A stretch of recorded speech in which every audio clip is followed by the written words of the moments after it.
kind of like the way it sounded today. So, let's go to the Lord in prayer. Holy God, may the words that I speak, may the thoughts of our minds and hearts be acceptable in your sight. May it bring you glory, honor, and majesty through your Son, Jesus, we pray. Amen.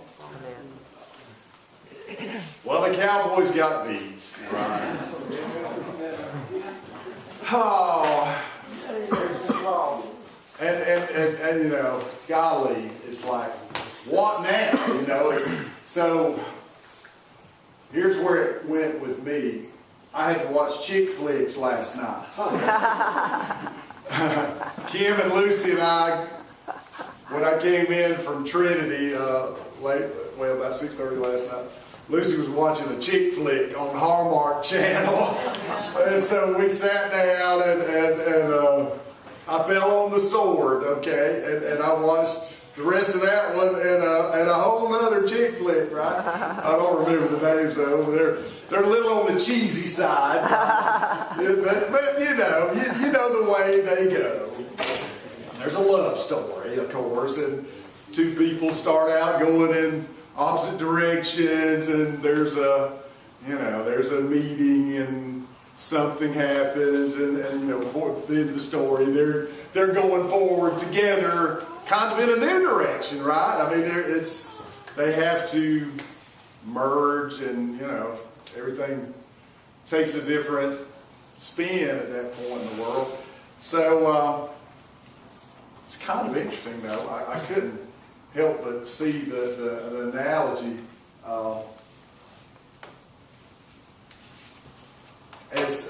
Same thing happens to us with Jesus.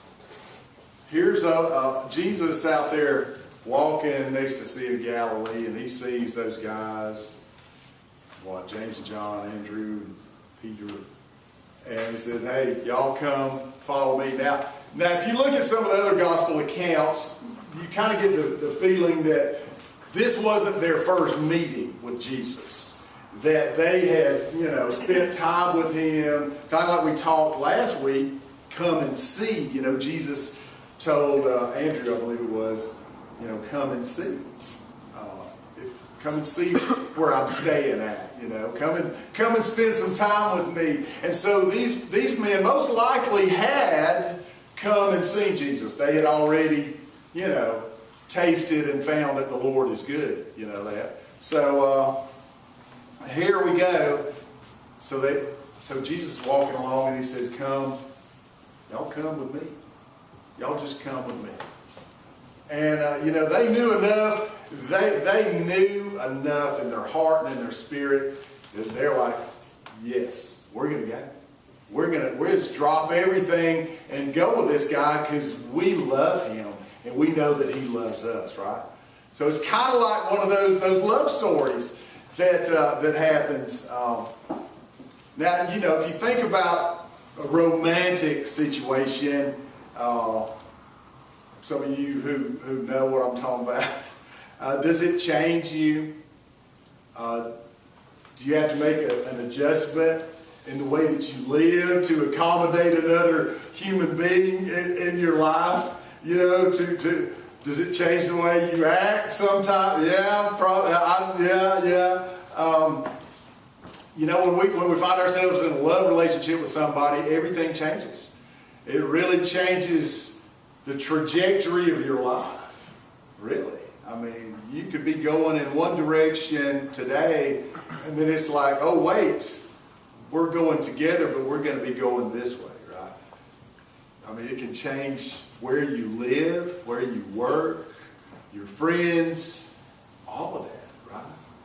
And so it's even more so with Jesus. When Jesus comes into our life, when we accept him, when we come to know him, and we really fall in love with Jesus, it makes a change. We can't continue down that same old path that we've been going. Love has changed us, right? God's kingdom has come near, and it has impacted us greatly. Right, okay. So, don't fight. Don't fight it. Ronda Rousey, y'all may be familiar with her. She was an American Olympian. She's a bantamweight champion in the MMA and UFC. She was a fighter, and she was doing really well until she ran into Holly Holm in 2015. And let's just say Holly Holm kind of humbled her down, right? Now the other thing about Ronda was she kind of got the eye and ear of Hollywood, because she's not bad looking, and so she started appearing in some films and stuff, just kind of cameo spots and stuff, and so she kind of gone that direction too, and so she got beat by Holly Holm, but she was going to make a big comeback. What was it, last month? I think it was Amanda Nunes. She was going to fight Amanda, and some of y'all know more about this than I do. The fight lasted 29 seconds. Amanda I watched it. It was ugly. It was 29 seconds of not good. Ronda didn't do very well. She was TKO'd 29 seconds. I think it's 29 seconds into the fight. And one of the things Amanda did after the fight, you know how fighters are. They kind of taunt each other and all that sort of thing. And she was taunting Ronda, and she said, "Go to Hollywood. That's where you need to be. You need to be in films. You need to be doing something else." And maybe that was a prophetic voice. Maybe it was. Maybe it's time for Ronda to let go and quit fighting it and go this different direction. Maybe it is. Have you ever experienced anything like that? Where you wanted to hold on to something well past time, and you should have let go of it a long time ago, and you ended up kind of paying a price for hanging on a little too long and not going in the right direction. God wanted me to be a preacher. I didn't want to do that. I've told y'all that time and again.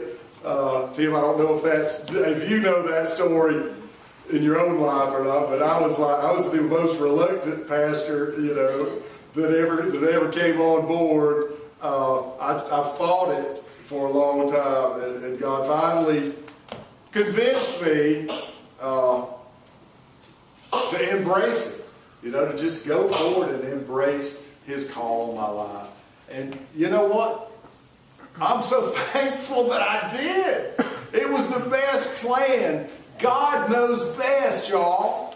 Do any of us honestly believe that we have a better plan than God does for our own lives, for our own families? Do we really think our plan is better? Come on, seriously. All right, just asking. So embrace Jesus.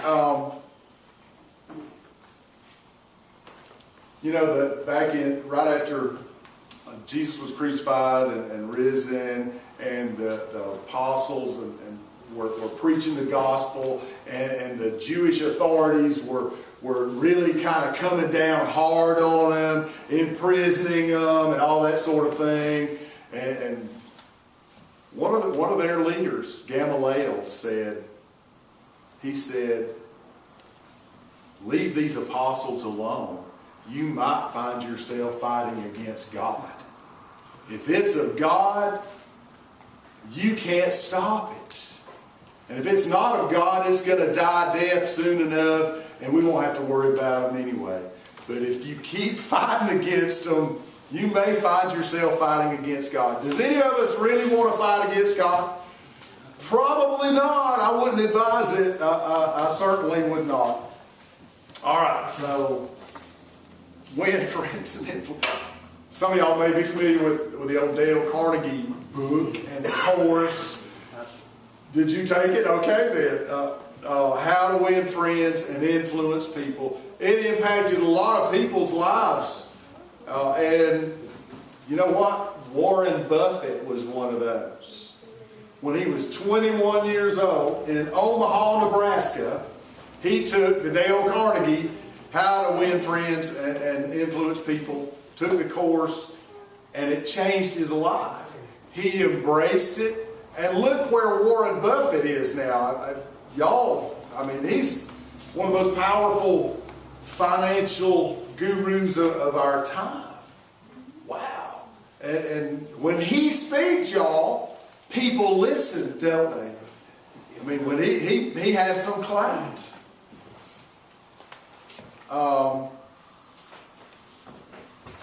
Joel Osteen, whether you like him or not, he's a good speaker. You can't deny that, right? And you can't deny that he has impacted a lot of people's lives. You know what? He used to be the cameraman at the Lakeview Church. When his daddy, John, was alive and was the preacher, he'd film the services. And I guess they live streamed them on the TV and whatever they did back in the day. But, you know, when his daddy died, people were encouraging Joel, you need to be the preacher. You need to step up. And he had no self-confidence. And he tried it a time or two, and he overheard some people say, he's not near as good as his daddy. Right? You know, he's heard that. But he kept on, and he kept on believing in himself and that God was trying to do something in his life. He embraced it. And, well, his congregation's a little bigger than ours today. Just a little. I must admit, God has used him to impact a lot of lives, and you can't take that away from him, right? So God can use us to proclaim the good news about him with words or with deeds and actions. Not all of us are called to be a preacher, okay? But we are all called to live in harmony with him, to follow him, and to embrace whatever life he has for us and live it to the full. Be brave and courageous and embrace it. And you know what? God can do mighty things with us. He can do far greater than any of us could ever do on our own with our own willpower. Just so you know, this is Voice of the Martyrs Canada and Christian Aid Mission report that over in Syria and Iraq, thousands of those Syrians are coming to Christ over there because of the influence of the Christians that are over there loving on these people that are coming from this war-torn area, that have seen the fruit of Islam, okay? They've seen it firsthand. They've experienced it. But to see Christian believers that are putting themselves in harm's way to love them, to provide educational opportunities for their children during the day, to do like vacation Bible school kind of things with them. There's a mighty movement of God happening over there. By nameless people. I don't know any of them by name. I know no one. But you know what? We can participate in what they are doing through prayer and through, you know, maybe some financial contributions to help those folks out. There's, you know, a lot of it. I'm not sure. I'm sure the United Methodist Mission Agency, the Committee on Relief, are doing some things over there. I'm not sure, but hey, they're doing stuff other places I know. So and we've got folks that have been to the depot down in, what's the name of that town? Baldwin. I wanted to say Baldwin, but I was afraid I was wrong. Okay, in Baldwin, Louisiana. So, you know, it's not all about us, you know, standing up and preaching. We can participate in other ways, certainly through prayer. And certainly through, if we have given financially to some of these, I know this little offering that y'all do here is used for mission work. Okay, this is the children's offering, and it goes to, we just sent $500 to the Methodist Mission Home in Waco. It's children's home, children's home in Waco. And we'll be doing other stuff with it. So anyway, just say so we continue through the way we live, through the way we embrace Christ, to let Him be Lord of every part of our life. Our finances too, y'all. Sorry about that, but that's a big part of it. And through all of it, we proclaim Christ, crucified and risen. He is Lord. He is King. And His love changes the world. Amen? Amen. All right. If you're here today and you've never accepted Jesus as your Lord, you can do that. You can come forward, or you can do it where you're sitting at. You don't need to come forward to do that. It's between you and the Lord anyway. But we're going to sing our closing hymn, and if you want to come forward, you can.